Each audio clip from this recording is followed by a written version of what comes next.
Napakaganda na guys yung views guys. Oh.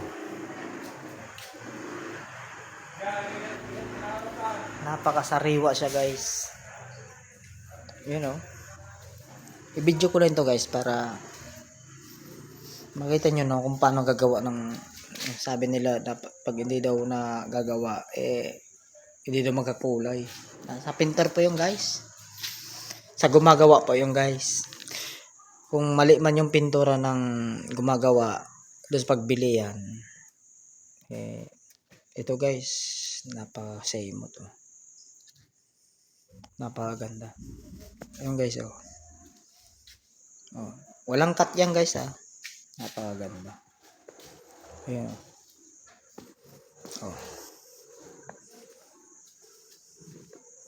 Oh, buo po yung hood. Ayun oh, buo rin yung bumper oh. Oh.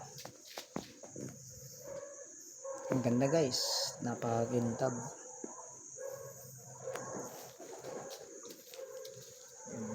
Yung trabaho natin guys, araw-araw kasi yan guys. Trabaho na natin yan. Kaya dapat natin guys pagandahin natin yan para yung mga buyer po guys hindi magrereklamo ba, magsabi ng ganito, bakit ganito, bakit ganito siya, bakit hindi siya magkakulay. Magkakulay na guys oh.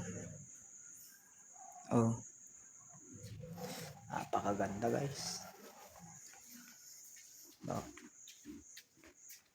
Ang ganda lang yan guys, huwag natin pabain yung kasi overtime nito guys, nakasiti ng mga ilaw dyan overtime yan.